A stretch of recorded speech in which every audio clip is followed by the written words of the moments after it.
ഞാൻ പറയും ഇന്നത്തോടെ നിന്റെ ലൈൻ പൊട്ടി താഴെ കിടക്കും. കാണാ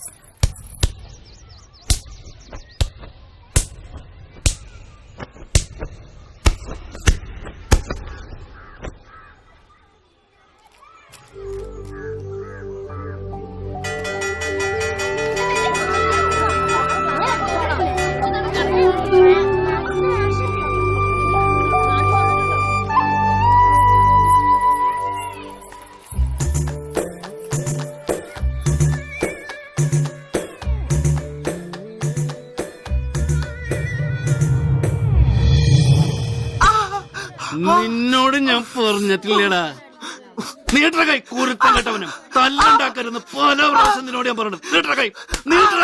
പഠിക്കാൻ ചെന്നെങ്കിൽ അതിനും കൊള്ളില്ല, ഒരിടത്ത് അടങ്ങിയിരിക്കോ അതുമില്ല.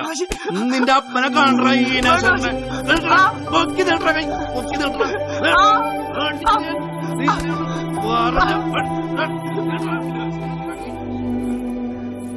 ഓമനെ നീ പ്രേമിച്ചു, പക്ഷെ അവള് നമ്മുടെ ക്ലാസ്സിലെ ഏറ്റവും നന്നായി പഠിക്കണ കുട്ടിയാ.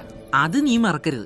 അപ്പൊ നീ നന്നായി പഠിക്കണം, എന്നാലേ നാളെ രണ്ടുപേർക്ക് നല്ല ജോലിയൊക്കെ കിട്ടൂ എന്നേ ഞാൻ പറഞ്ഞുള്ളൂ. പക്ഷേ ഓമനയുടെ അപ്പന്റെ കയ്യിൽ എന്തിട്ടുള്ളത്?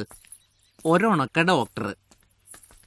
നിനക്കറിയോ, എന്റെ അപ്പം വിചാരിച്ച അവളുടെ തറവാട് അടങ്കൽ മേടിക്കൂന്ന് അവനെ പറഞ്ഞു. അങ്ങനെയൊന്നും പറയല്ലേ ഫ്രാൻസിസ് എന്ന് പറഞ്ഞോണ്ടാ അവൻ എന്നെ അടിച്ച്.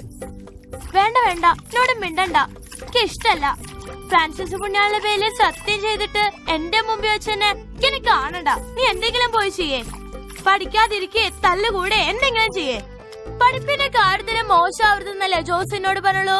അപ്പൊ നീ എന്താ പറഞ്ഞേ? നിന്റെ അപ്പന്റെ കയ്യിൽ കാശുണ്ട്, ആ കാശുകൊണ്ട് ഞങ്ങളെ തറവാട് മേടിക്കുന്ന അല്ലേ? ഈശോന്നാ ആ വാക്ക് നീ പറയരുത്. ഒരിക്കലും എന്നോട് മിണ്ടാൻ വരില്ല. മിണ്ടാൻ വന്നാ ഞാൻ വീട്ടിൽ പറഞ്ഞ ഗേൾസിക്ക് TC വാങ്ങിപ്പോവും, നോക്കിക്കോ.